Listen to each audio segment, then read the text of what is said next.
spring onions, just one bunch of spring onions, are just the white ends and they're cut in diagonal pieces. Okay, so let's try and get some oil into this one. It's not so difficult, actually. 1 teaspoonful of a light olive oil and just 1/4 teaspoonful of some sesame oil, and pour that in together. And those sesame seeds give just that hint, that kind of mystery, you know, that Asian feel to the dish.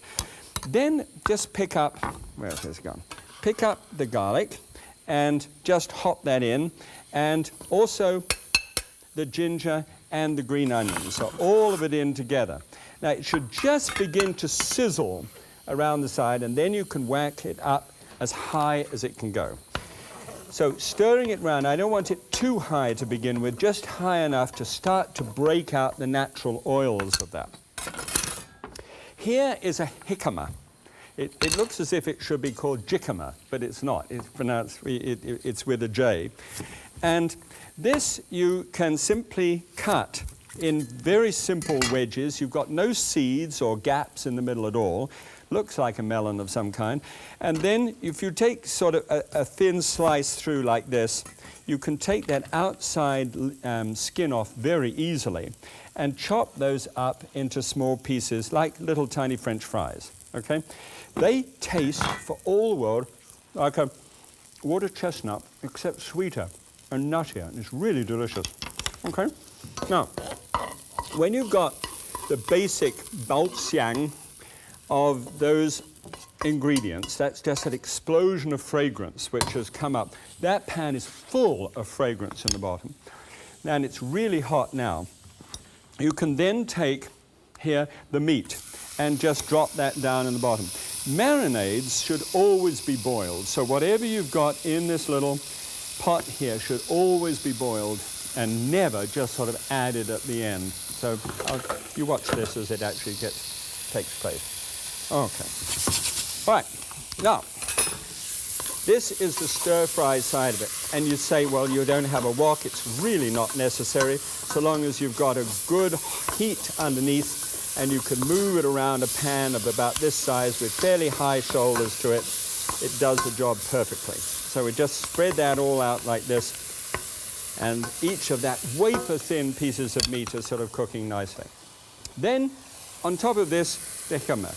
So that can go down and just lie on the top, and I would like to leave the green onions until the end. That's one reason why when I get out to a store and do that thing with the little plastic bags, I like to use a separate plastic bag instead of just putting it all in one, because things take different time to cook, you know, and they should be just at that point of perfection.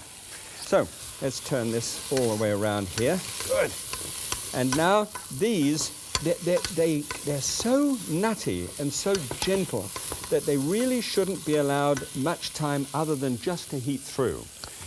Same with the mushrooms. The mushrooms have this, there's 12 ounces of mushrooms here, and they're the regular cultivated mushrooms. Now you could use shiitake mushrooms if you like, or a field mushroom, or a mushroom to go with the sort of the sense of the marinade, which is with that juniper berries, that forest feeling. You could use wild mushrooms as well. But in this case, believe me, this just goes nice. Just a half cup now of red into the bottom, and just let that steam through together. So this is a combination now of steaming and stir frying, and all of that will come through. It's heating up right before your eyes. I've got a tablespoonful of arrowroot, which you know, thickens at only about 180 degrees, so you don't even have to boil it really.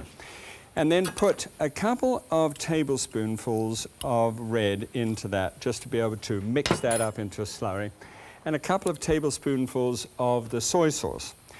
Now this is the 8% low sodium soy sauce, so this is a little easier, and you'll see on the numbers in a moment the kind of effect that that has on the dish. All right, shake it up, and there we are. Now just at the point at which it's almost ready, just hurl in the greenery. Those are little green flecks which make it look so incredible.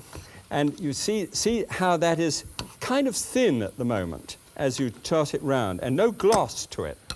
But then by shaking up the arrowroot and bringing that back and pouring that into the top, you can then start to open that. Now, whilst that's being stirred with that hand, now I can, this is a question of, talk about high-speed stuff at home. The arrowroot thickens, and here the pressure comes off the pressure cooker, and we should have perfectly cooked rice. Come on. Good. Am I sending a message to anybody? And release the pressure valve then, and lift it up, and look at that. Look at that. That rice would normally take 45 minutes to be able to cook like that, and that cooked in 12. Okay, so here's your gloss. Everything is glossy and looks great. So what you do then is take one plate and just turn out. Look at that. Just look at that. Ooh. You see the green flecks and everything else and how that all comes together? And you can smell the wine in that. And on one side, there goes the brown rice too. It's all autumnal in colors. A few little strips of green on the top, and we've made it. Come on, let's see how it tastes. But since this is a stir fry, I thought it'd be rather neat if we compared this to the classic. In this case, it is a pork chow mein. Now, pork chow mein is made with little noodles in it instead of brown rice. Because of that, that shows up a little bit. Well, we've done our pork tenderloin stir fry, and let's have a look at the numbers.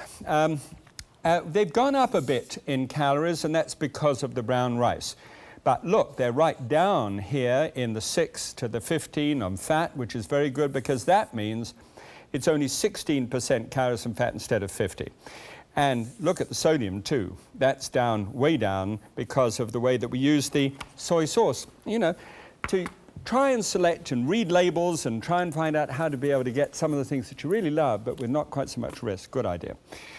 Okay, a little bit of, Oh, you can actually taste the forest. The juniper and the red wine just come through really nicely. Try it with some of your own classic ideas and have fun. Always helps a great deal. Okay, God bless.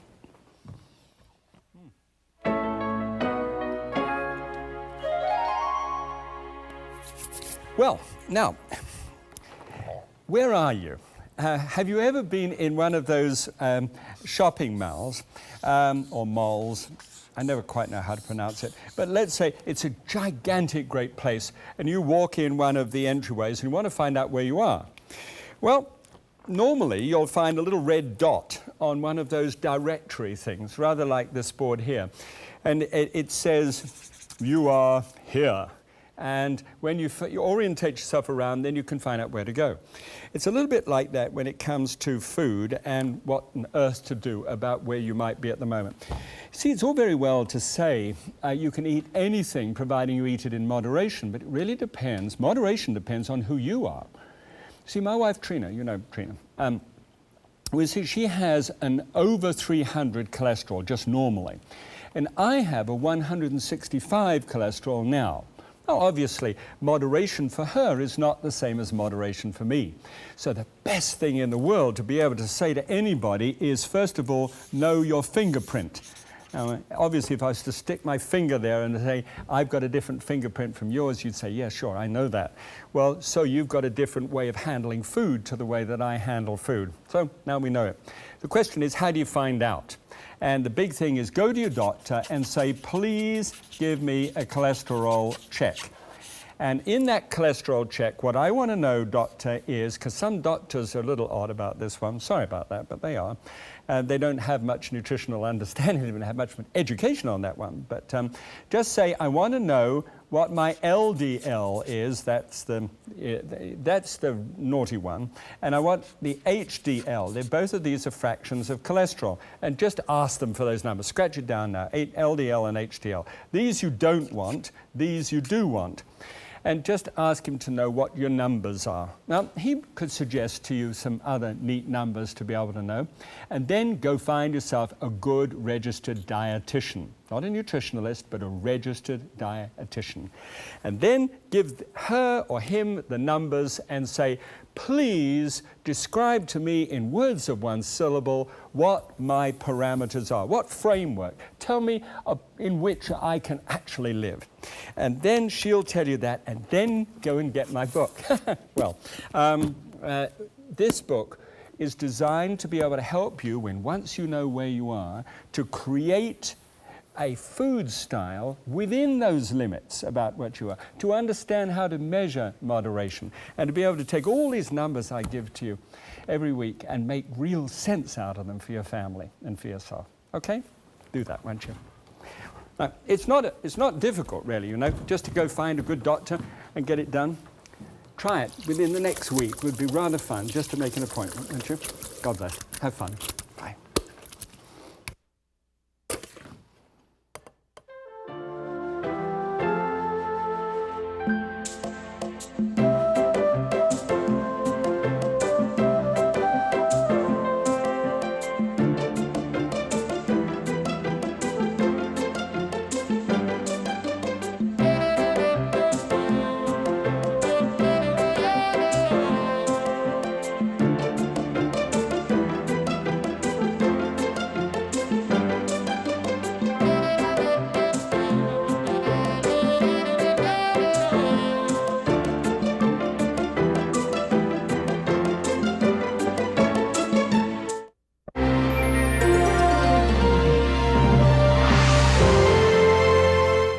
Welcome to Graham Kerr's Kitchen. It's really 2 programs in 1.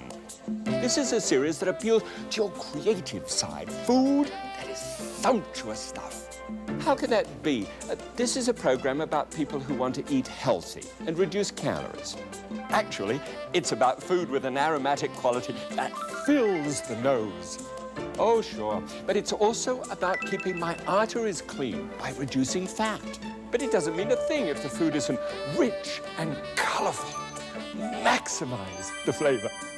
Okay, but I must have healthy food that I can cook in minutes. I must minimize the risk.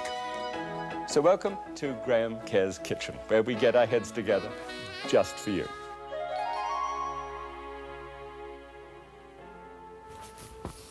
You know, I'm really excited about this program because it is a basic method, again, that you can adapt and springboard just how you like. It brings pasta and seafood together as if it's really rich, and it isn't really rich, as you'll see by the numbers. I learned this from a chef. Actually, his name is Giovanni Scorzo. I've got his card. And he used to be at a restaurant La Brochetta in Arizona, in Scottsdale. He's now, I want you to know where this guy's gone, because he's good. It's in Babo Ganzo restaurant. It's in Santa Fe. And he rules that kitchen like a rod of iron. Nothing is done. I mean, nothing is done ahead of time. Everything, he said, last moment, just sort of put the garlic and bang it. You know. Good man, really good man. This is his marinara-style sauce, which takes about 15 minutes to make. The spaghettini is going to take 5 minutes to cook. The salmon sauce is sort of handled in the midst of all that, about 8 or 9 minutes, roughly. The garnish would take me just about a couple of minutes. So all in all, you could say it comes in within about 20 minutes. Little splashes of red from the tomatoes in there. Pinks are in it as well. Flashes of the oregano sort of thrown into it. Little dusting of cheese over the top. Oh, God. Yeah, really neat stuff. Okay, so you ready for this? This is a simple dish, and it is so many interesting ideas in the middle of it. It's also quite quick for me, so come on, let's have a go.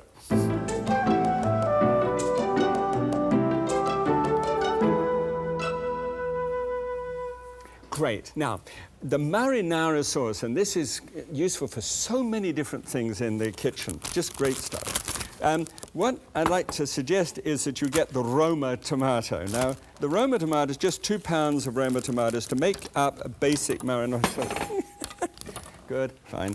And this all fits into a plastic bag. Now, if you just make one turn over the plastic, it's a little bit tricky, this, just to get the technique right, but you just lean on it. It's squishy. It's like going for a swim in Southend. And if you don't know where Southend is, it's for my friends who are in England, Southend is where it's a bit muddy. And you go for a swim, and this is a bit like what it feels like when you go for a swim there. Okay, break them all down and put those on one side. We're going to use in just a second. Now, spot of oil. And this is where the dish can run away with you. I put in 1 teaspoonful of oil. But I'd like to suggest, I keep this in the safe. This is the most wonderful green, extra virgin olive oil. It comes from Tuscany, and it was just super. It was given to me as a gift, and I'm very grateful for it, but I have to use it up fairly quickly, because you should never keep oil. You keep wine, you don't keep oil. The oil should be used when young. When it's extra sort of, I've put in the wrong pound, doesn't matter. When it is extra beautiful virgin oil, then you need to be very, very careful about using it, because it is so wonderful that you want to get as much flavor as you possibly can into the dish. And so my theory is use a much lighter one and just get a certain amount of flavor out of the oil, but mostly out of the vegetables, because what I want to do is I want to get this oil. You see, when it sizzles like that, what's happening is that all those flavor sacs in the onion are being broken out into the dish, and you get a much greater and more intense flavor from it. And so that's why I use that. I wouldn't use the beautiful extra green wonderful virgin oil. I would use that with a little tiny piece of good bread and share that with Fugate. If you don't know who he is, just watch the credits. All right, so a little bit of carrot, a little bit of celery in there to be able to get that thing, about a stick of both of those. Chuck that in as well and move that around. And now you're beginning to get that smell wafting up into the kitchen, the basic concept behind breaking out the natural oils in the vegetables. Okay. To this then, you then add your crushed tomatoes, the Roma tomatoes. Drop those in. This is so simple. And save the plastic bag, obviously. We then get to the oregano.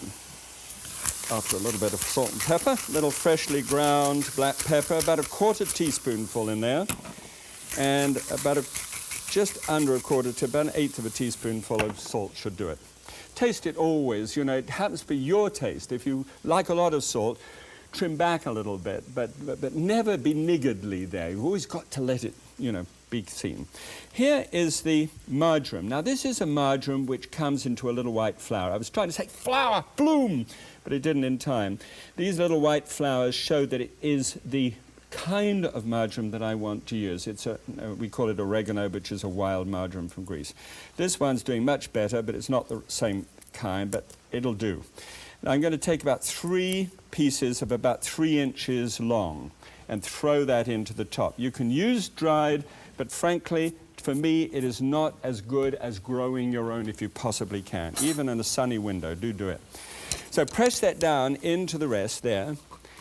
Get the heat up underneath the pan, put a lid on the top of it, and let that just simmer away for about 15 minutes, and at the end of that time, we sieve it, and it's really terrific. Okay, a little bit of oil, about 1/2 teaspoonful now, into there. You can say that's almost silly because, it's too little, but no, because just to release the oils again. This time not an onion, but a shallot, and this time for seafood. Say I'm going to use salmon, but if you wanted to use shrimp or halibut would be nice. Then what you need to do is to poach this, and on the poaching base, I just wanted 2 ounces of shallots and just a little oil just to be able to break some of the natural flavors out of that shallot. To this, we will add a couple of pieces of salmon, and the salmon is a coho salmon. It doesn't need to be the very most expensive salmon. It's bright pink. It's got to be a lovely color. That's going to go in on the top of those, and we put in the stock, which is 2 cups. Just 2 cups. It should sizzle just a little bit, and those are the natural oils coming out of the shallots, and 2 cups of stock. And I'm going to go into a whole thing about stock with you in 2 or 3 programs' time, so if you'll forgive me just sort of carrying on.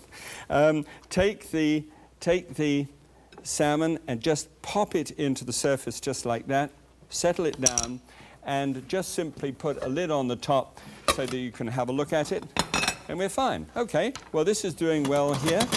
Why don't we have a look about buying? You know, when you go into a produce department, in fact, the whole supermarket, you want to make great pasta, there's all kinds of little tricks. So let's go to the supermarket and find out about the tricks. Over to you. Thank you, Graham. Okay, well, here's the pasta department, and there's a few choices to make here.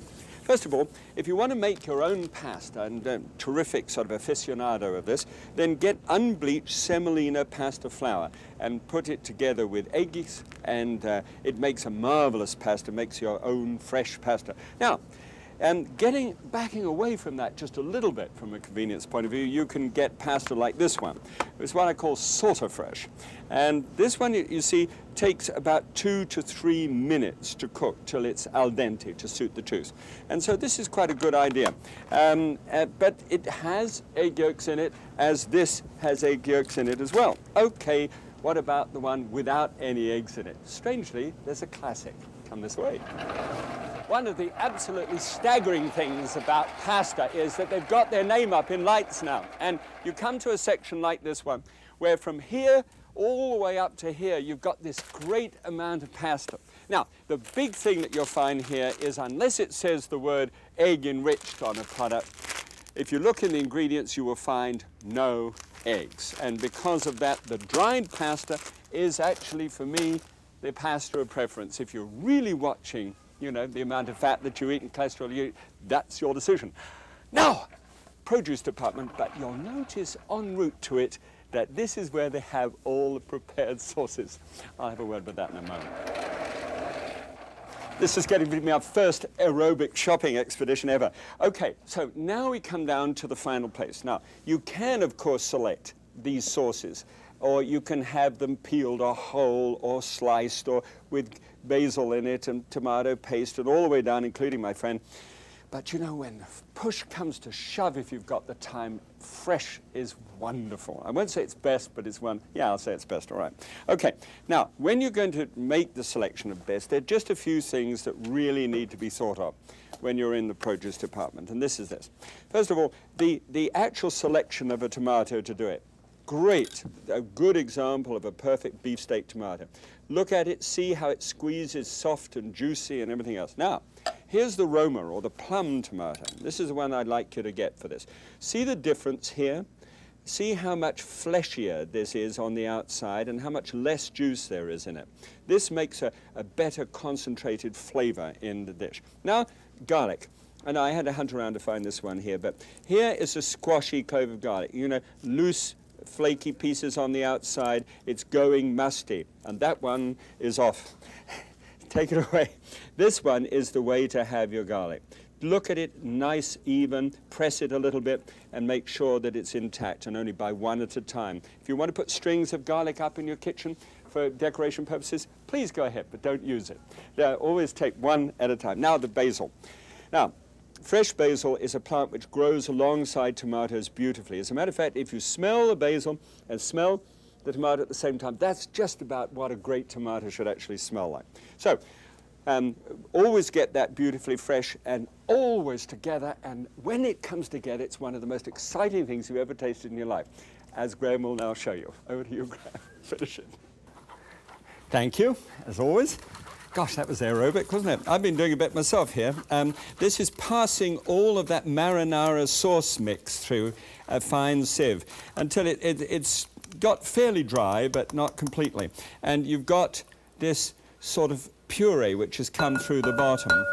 Don't put it through, you know, a blender or anything else like that. It really doesn't work. Now, save this because it makes a great soup base, and after only 15 minutes, frankly, it hasn't given up all of what it's got. But this is just a fabulous marinara sauce, so put that on one side. Okay, now, let's get the pasta on. This takes just 5 minutes, and it's 5 minutes because this is spaghettini. It's a thinner thing by far than spaghetti. Well, by far, but say half as thick, and so it should take about half as much time, obviously. Spaghetti is about 11 minutes. So with the water boiling and with 1/4 teaspoonful of salt in it, just simply drop the spaghetti in and try and sort of move it round the dish and pop it down as quickly as it will bend down into the boiling hot water. And then put a lid on top. Now, I normally try and disturb it. If you know me, like this. You know. Oh, it doesn't matter. Just to try and get the thing sort of separate from each other. It's like a good marriage. It just clings, you know, and to begin with. Now, put the lid on to raise the heat to make sure it boils quickly. In 5 minutes, I really need it to boil in 5 minutes. And that will, every piece will just be perfectly al dente. Now, let's have a look at the fish. Now, the fish is really quite simple to handle. It's just poached for that 8 minutes there. I turned it over just once whilst we were in the supermarket. And just lift it out, and it should be perfectly cooked in that 8 minutes. We're going to look at poaching fish a little later on, but that is the technique. Now, don't throw that away. We're going to need that sauce later on. With this, I take a couple of forks, and let's just take one of these and show you. And you just simply release the skin around the side, just pull the skin back. The skin should come away effortlessly. And then just dig the fork in and split it out. You see how the bones have come away perfectly here? There are now, let me just check on this, along the belly there may be 1 or 2 bones, and so run the forks along the belly like this and back towards the end, and that is completely therefore bone-free. There's a piece in there. Gotcha. That is now bone-free. And this can be put into the dish, all right? We'll just take that bone away. Now, the bones and the trimmings, the little bits and pieces that come out of the fish, just scoot those back into that sauce. And give it a bit more simmering, because it's all good value and good, wonderful texture and taste. This goes together with the skin and the pips from the large tomato. Remember, it looked at the Roma as well as the beefsteak. If you take this big beefsteak tomato and just cook it for about 35 to 40 seconds in boiling water, you will find that, by the way, charming. When once you've lifted, got it boiling, lift the lid off the pasta, otherwise you'll just get foam all over the stove, as I obviously did. All right, so if you give this 35, 40 seconds, you will then be able to peel that back and take the skin off very easily, and then get the extra mush out of the middle of it and chop those up. Now, we've got 4 beefsteak tomatoes, and this is the freshness. This is what makes it so remarkable.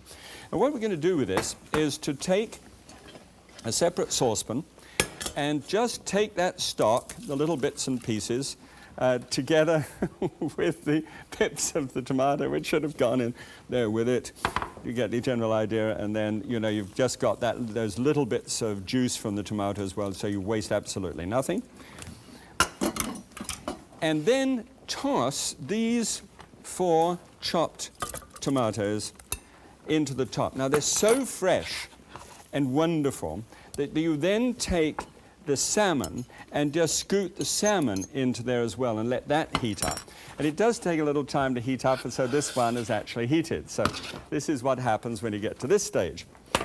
You then take some fresh oregano, the fresh leaves. Just pluck the leaves, don't get the stalks in as well, and just pass a knife blade through it. Not to fine chop it, and don't do this ahead of time, because this goes black. When you pass a knife through oregano, it goes black, and it's very unfortunate. So just drop that in on the top, and then get 2 tablespoons full of arrowroot, you know, the stuff that we use to be able to thicken things without it seeming that it's been thickened at all.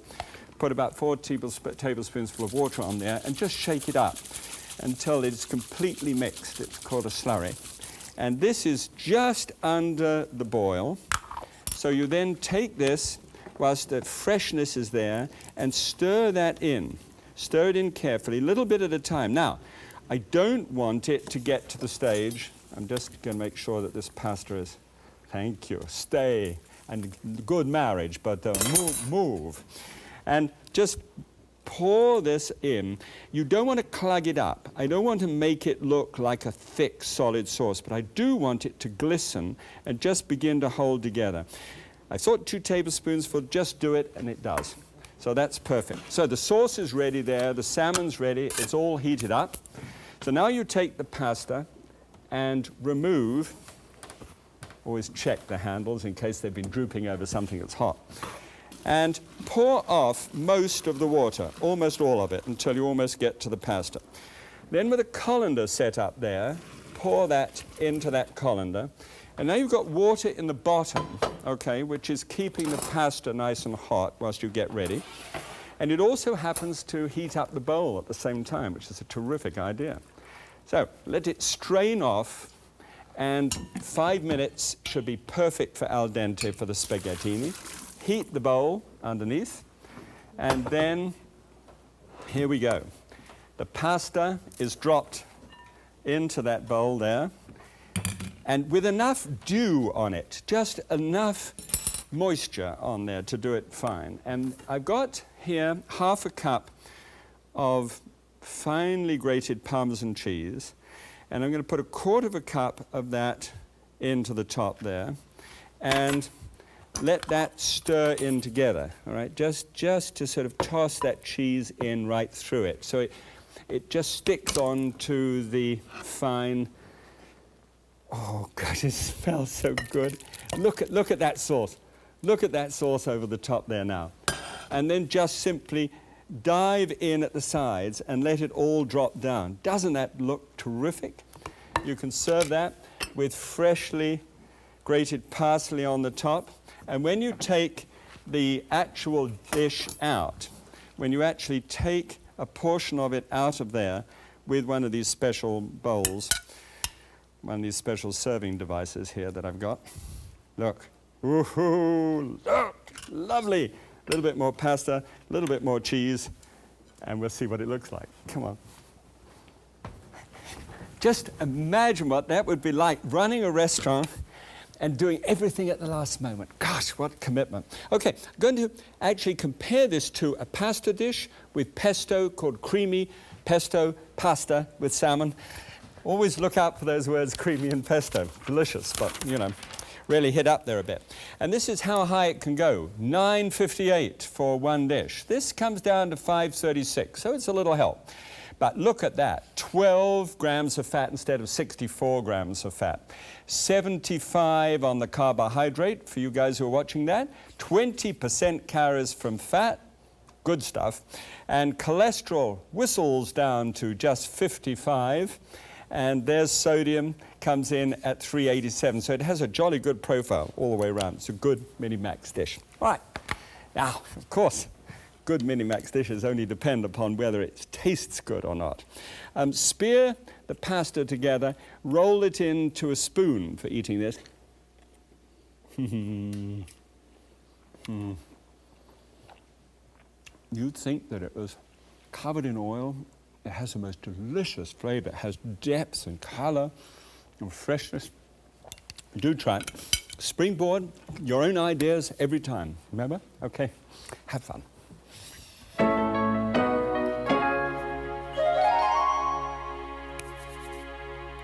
Okay, now, one of the things that came up a little while ago with me is someone was saying, you can eat anything in moderation. And I absolutely believe in that statement. So I looked at it and thought, is it everything? Because, we've discussed this before. My wife Trina with the 350 cholesterol at the highest point it ever was, now down to 222. And with me 165, well, there are differences in the two of us. So, it depends on who you are. But let's say that on a Monday night, you eat fettuccine Alfredo. And I've got nothing against that. It's just that it happens to have rather a lot of fat in it, and it illustrates this story rather nicely. So you have 130 grams. That's the same as the weight of 130 paper clips of fat in that dish. Now, I need about 60 grams of fat per day. Well, I don't need it, but I mean, that's the measurement that I actually absorb. So that's twice my normal day's allocation. So what am I going to do? Am I going to actually think of going for the next day, which is the suggestion made, be careful how you eat the next day. Well, even if I ate no fat at all on the next day, that would only get rid of 60 of that, okay? So, now, I'd go careful on what I eat the day after that. with 0. And now, hey, I made it. But it's no fat at all for 2 days. That seems like a terrible sort of problem. So why don't I just go to the Pritikin diet? Now, I would have to go to the Pritikin diet for 6 days in order to be able to absorb the amount of fat that I had in one 20-minute thing. That's the point at which I begin to worry about whether it's sensible or not. Yeah, I know it's a great dish. I know it's fun to eat, but is it fun to go all that period of time compensating for something that you did and got over in only 20 minutes? I don't think it's much fun. And I'll tell you what, I think it's really important if you and I are beginning to start this process of saying, I'm going to start living within limits somehow. Know what your limits are, and maybe fettuccine Alfredo is outside your particular limits. Or if you do want to have it, at least know that you should go 8 or 9 days following it and take a tablespoonful of fat per day out of all the things that you do. Does that make sense? Great. Because I tell you what, nowadays we're surrounded with a whole new method of actually putting food together. We're looking at fat as we have never looked at it before. I don't know whether you are, but I certainly am with my family. And I find that as I embrace the whole concept of fat, then I begin to learn to measure things in my own mind. Then I can eat in moderation, and it becomes true. Okay, God bless. Most important thing, of course, never forget this one, is keep it fresh. The whole concept of this dish today has been fresh, fresh, fresh from beginning to end. Thank you, Giovanni Spaghetti. You're a wonderful man. God bless. Bye.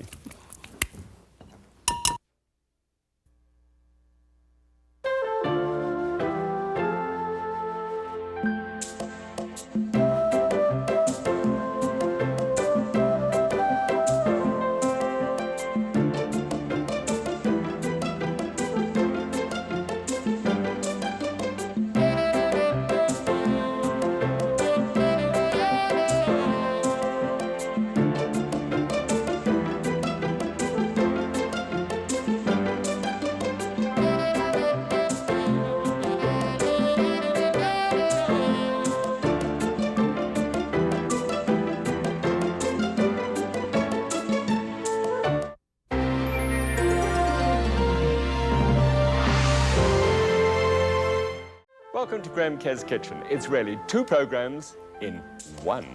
This is a series that appeals to your creative side. Food that is sumptuous stuff. How could that be? This is a program about people who want to eat healthy and reduce calories. Actually, it's about food with an aromatic quality that fills the nose. Oh, sure. But it's also about keeping my arteries clean by reducing fat. But it doesn't mean a thing if the food isn't rich and colorful. Maximize the flavor. Okay, but I must have healthy food that I can cook in minutes. I must minimize the risk. So welcome to Graham Kerr's Kitchen, where we get our heads together just for you.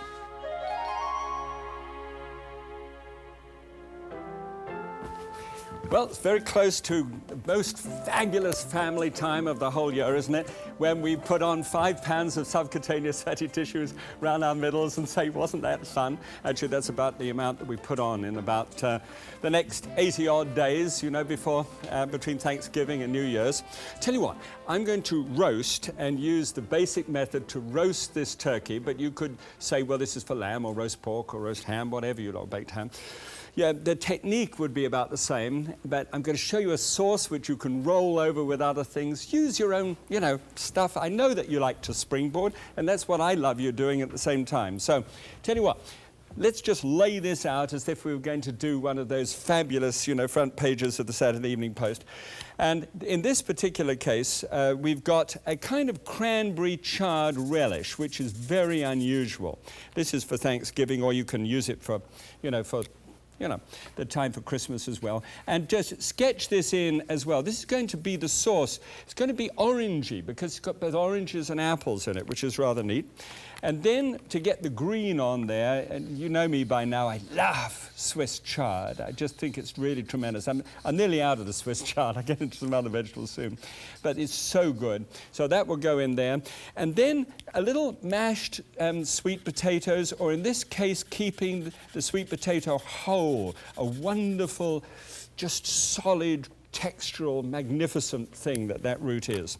So there it is with the turkey lying under the side of it. So I think from a balance point of view, it'll look pretty good, all right? So if you're ready for one of those special treats in our whole year where the whole family gets together, and we can do this without putting them at so much risk, why not? Okay, come along and show you how.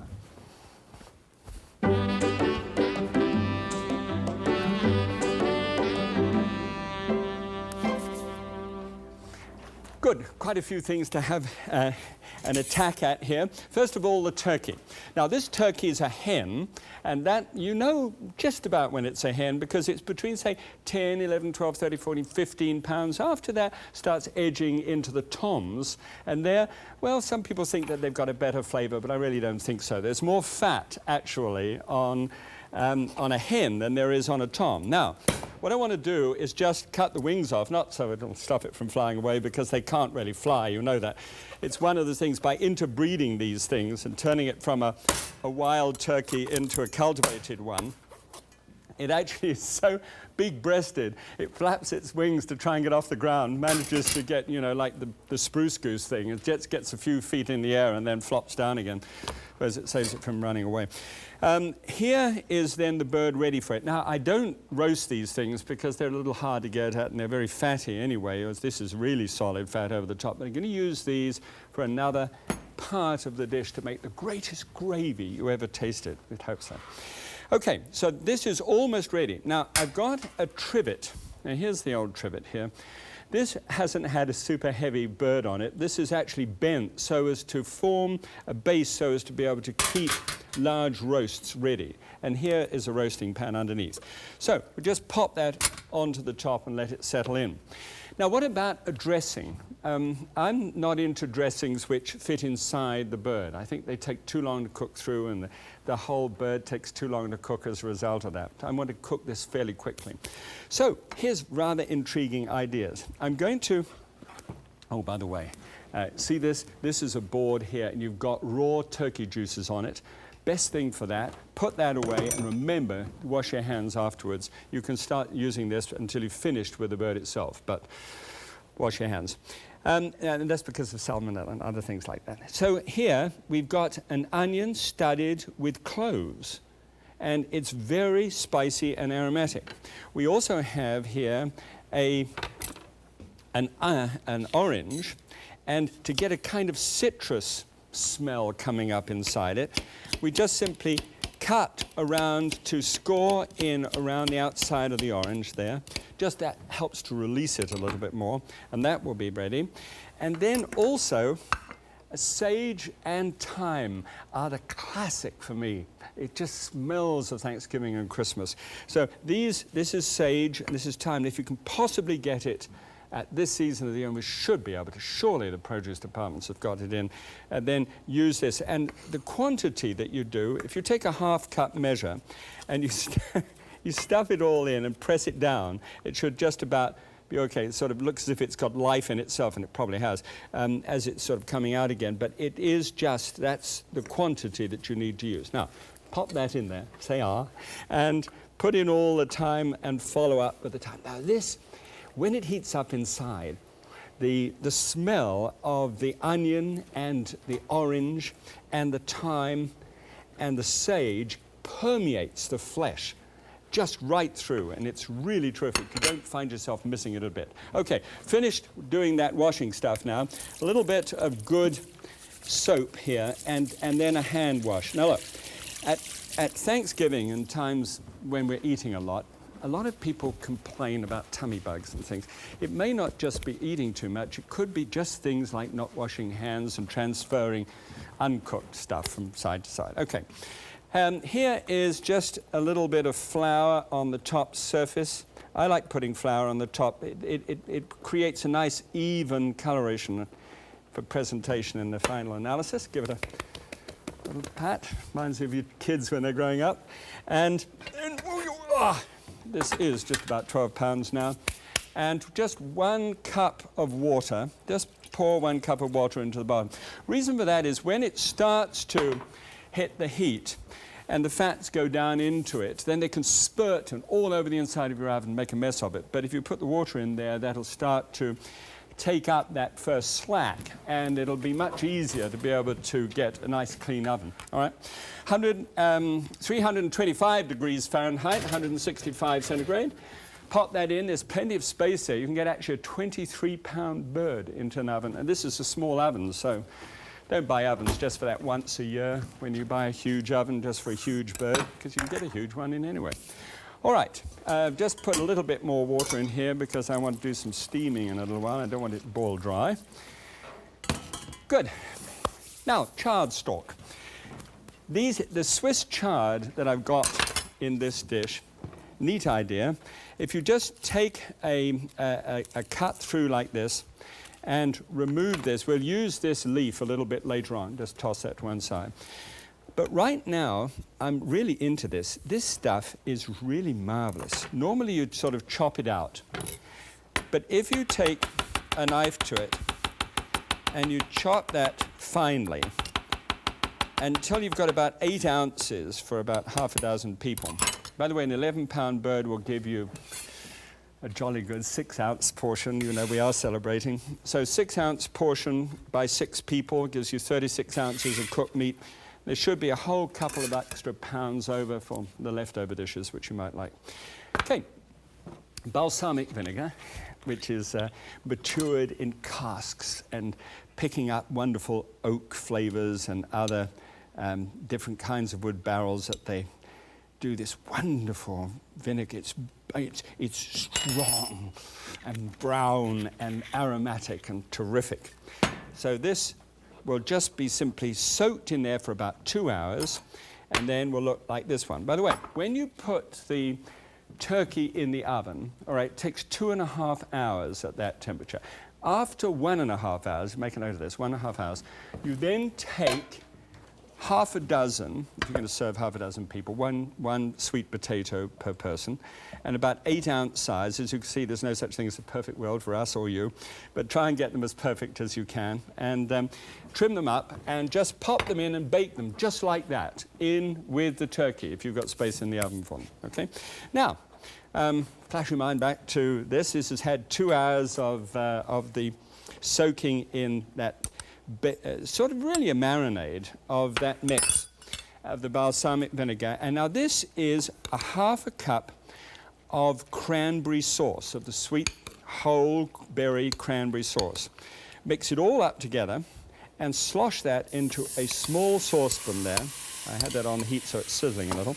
I don't want that to boil, but I do want it to mingle. I want it to get together and have fun. I want you to enjoy each other. I want to lose yourself synergistically, just to mingle a little bit. That's a relish, which is extraordinary, actually, when you come to serve that on the side. Tastes delicious. Okay, great. Let's just get this pan on the go. Here, switch your attention to the idea of 1 teaspoonful of oil, and we're going to have a go at the actual gravy itself, and it couldn't be simpler. It's a really neat idea. Nice large onion, and just cut it through. Quite large chunks because, frankly, this is just so as to give itself up into the sauce.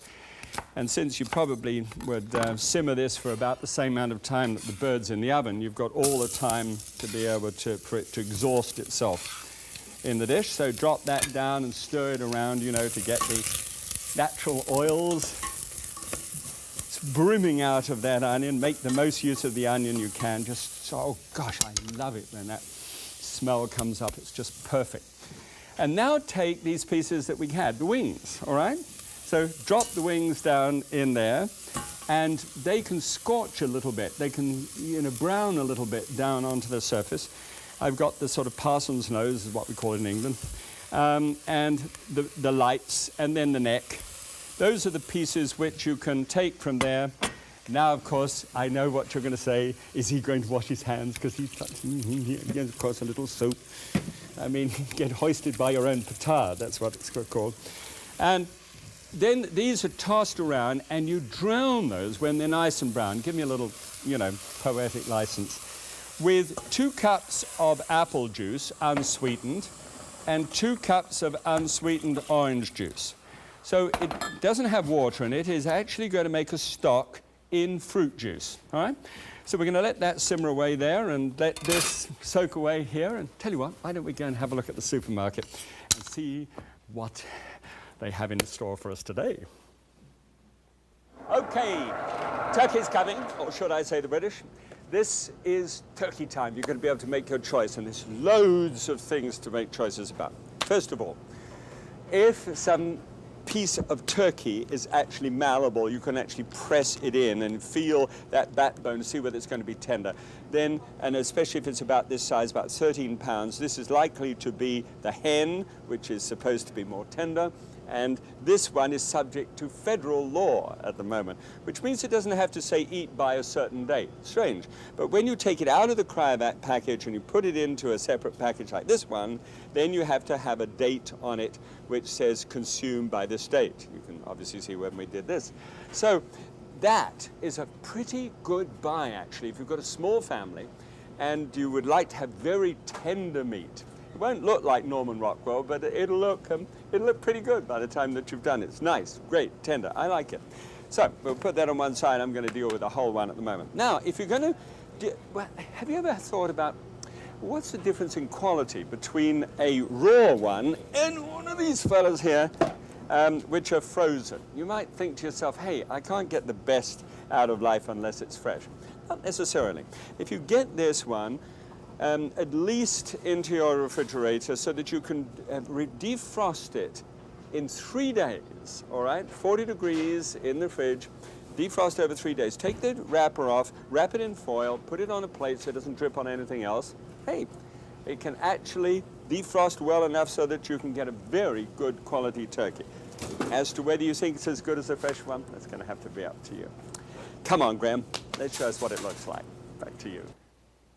So much energy. It's wonderful. Look, tell you what, here is the turkey. When the turkey's cooked, then we split the sweet potatoes and dust them with a little parsley, let the turkey set up, and double check the fact that it's at 175 degrees Fahrenheit on the internal thermometer driven into the thigh. And that will be just perfect, but you need to let the bird set up. By that means, you know, if you roasted, and if you imagine that you were roasted and you sort of the juices expand within, no, that's horrid, think about that. But the juices expand inside the turkey, and if you jab it with something, if you're roasting it, then all those free juices just go squirt out of it, and you get a pool of juice as a result.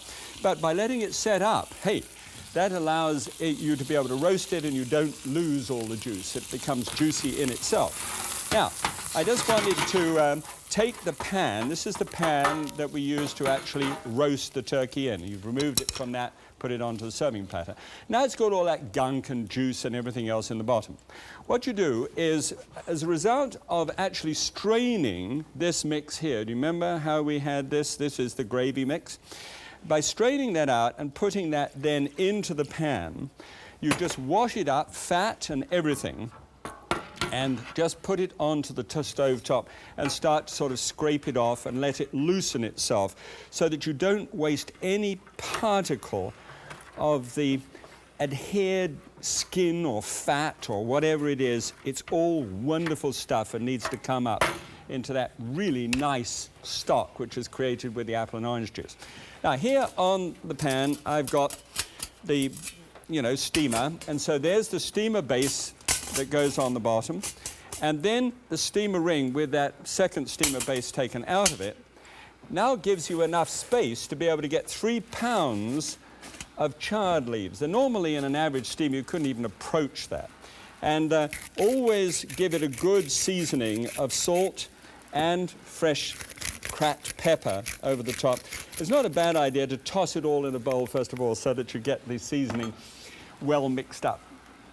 Then slap the top on and literally count 3 minutes. I mean, 3 to 4 minutes is as much as it needs. It's a wonderful, usually so overcooked.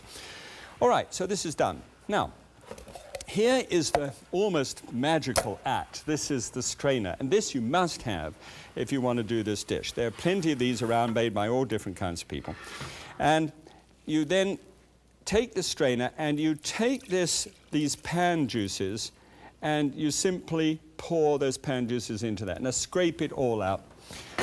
Take the time to get every vestige of those juices in there, because when the meat juices actually adhere to the bottom of the pan, they begin to caramelize, and there's this wonderful Maillard reaction that comes for it. It's so good.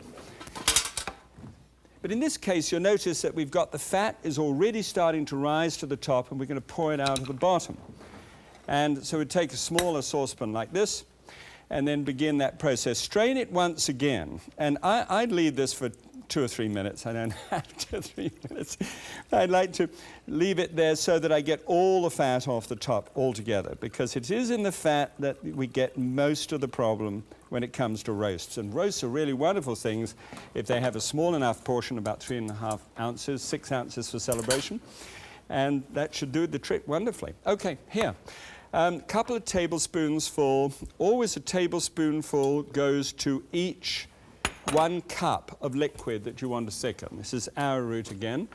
Not cornstarch with meats in this case, but always arrowroot, because it thickens at a lower temperature and is completely crystal clear and wonderful. Give it a little shake up. Take it from the pan, from the heat always, otherwise you make dumplings, and just pour that in. And since it thickens at about 180 degrees Fahrenheit, it should be just about thickened there. Now I think you bring it back onto the heat once again, and you should be ready. Okay, let's see how the chard's doing. Oh, chard is just almost perfect. Ready for the family table and all this stuff.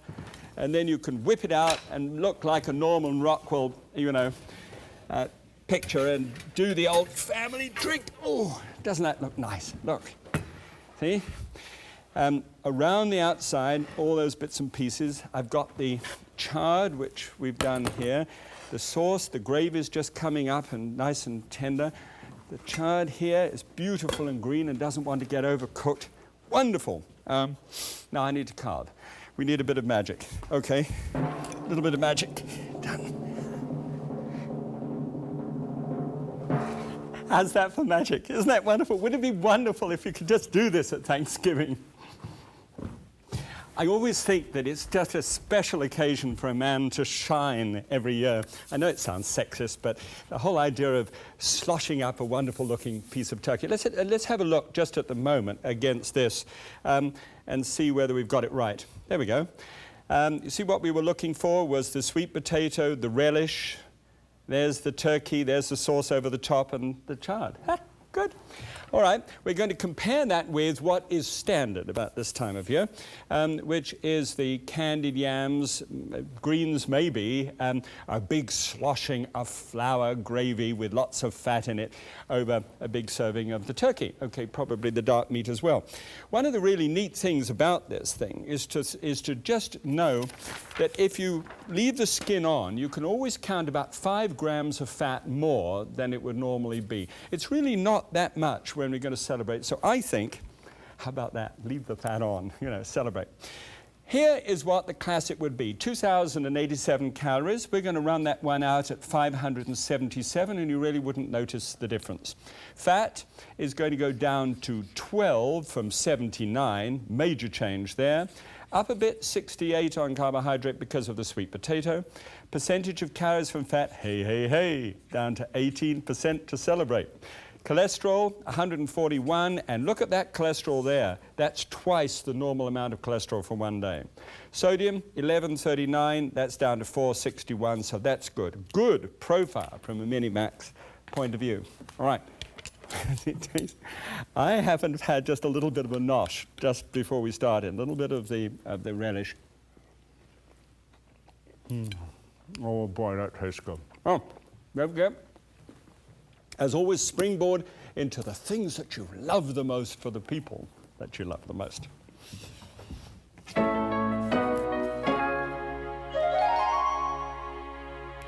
Well, swallowing the turkey.